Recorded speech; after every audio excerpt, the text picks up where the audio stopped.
आज अनुसूचित जाति के लिए आरक्षित उत्तर प्रदेश की मिल्कीपुर सीट पर उपचुनाव हुआ।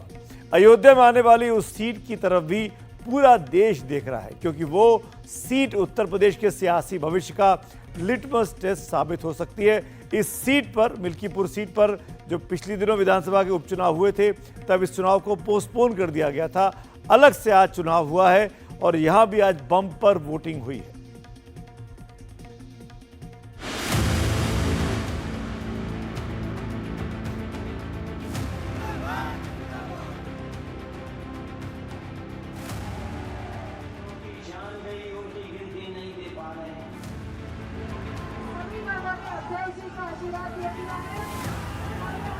ये समाजवादी पार्टी को सनातन धर्म की विरोधी है।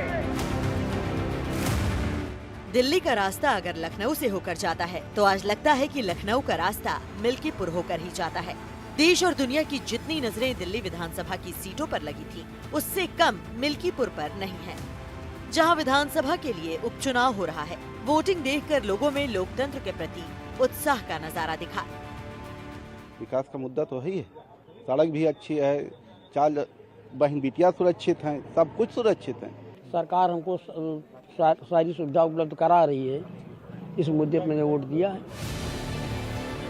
मिल्कीपुर तब सुर्खियों में आया जब पिछले लोकसभा चुनाव में समाजवादी पार्टी के अवधेश प्रसाद ने बीजेपी के लल्लू सिंह को हरा दिया। ये तब हुआ जब अयोध्या में भव्य राम मंदिर का निर्माण हुआ था।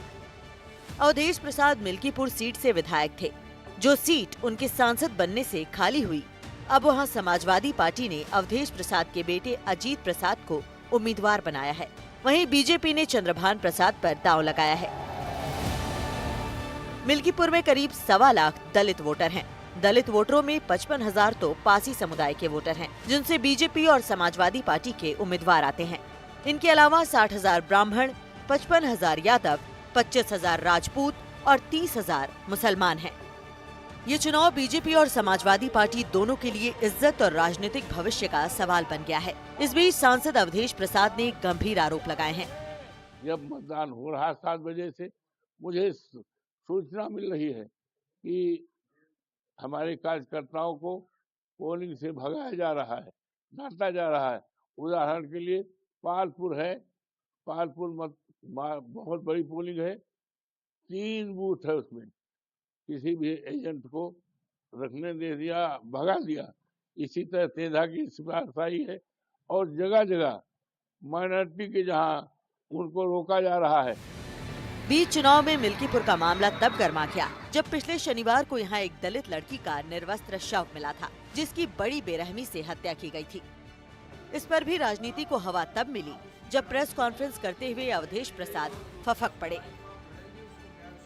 लोकसभा में जाने दो, मोदी के सामने हम बात रखेंगे।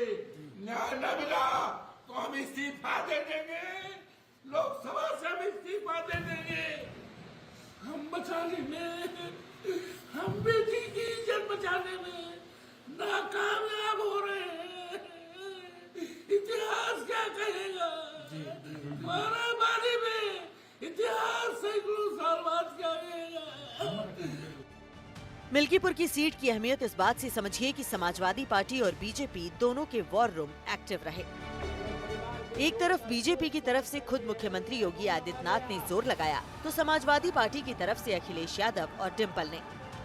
जहां अपने बेटे को जिताने के लिए अवधेश प्रसाद ने खुद मोर्चा संभाला, वहीं बीजेपी के 40 विधायक यहां पर डटे रहे। यहाँ का चुनाव बहुत ही दिलचस्प है। अवधेश प्रसाद को ये लगता है कि उनकी विरासत की सीट है, उनका बेटा अजीत प्रसाद जीतेगा, और इनको ये लगता है बीजेपी के नाक का सवाल है। और बीजेपी ने जितना मेहनत किया है, उम्मीद है कि मतदाता आगे क्या निर्णय देते हैं, ये 8 तारीख को पता चलेगा। लेकिन लोकसभा चुनाव में फैजाबाद से लेकर पूरे यूपी में समाजवादी पार्टी और कांग्रेस के बीच जो जुगलबंदी दिखी, वो मिल्कीपुर तक आते आते धूमिल हो गई। मिल्कीपुर से प्रमोद श्रीवास्तव की रिपोर्ट, एनडीटीवी इंडिया के लिए।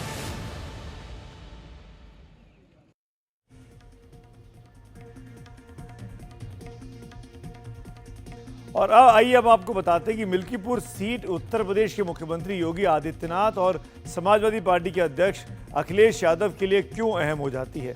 कुछ दिलचस्प आंकड़े लेकर हम आपके सामने उपस्थित हुए हैं। जिस तरह लोकसभा चुनाव में अयोध्या में बीजेपी हार गई, वो अयोध्या जहां पे रामलला की प्राण प्रतिष्ठा हुई थी, उसके बाद मिल्कीपुर सीट ये तय करेगी कि भगवान राम की जन्मभूमि पर लोग आखिरकार चाहते क्या है। मिल्कीपुर एक दलित बहुल सीट है और वो सीट ये भी तय कर सकती है कि देश में दलितों का रुझान किस दल की तरफ है।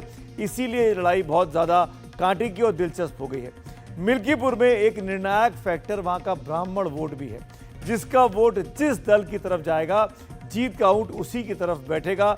ये बहुत महत्वपूर्ण फैक्टर है इस पूरी लड़ाई का।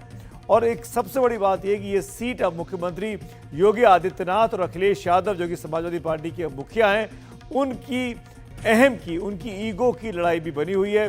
दोनों नेताओं का भविष्य क्या होगा आने वाले दिनों में, ये मिल्कीपुर सीट का परिणाम तय कर सकता है। इसीलिए मिल्कीपुर पर लगातार सबकी नज़र बनी हुई है कि यहाँ के नतीजे क्या कहने वाले हैं।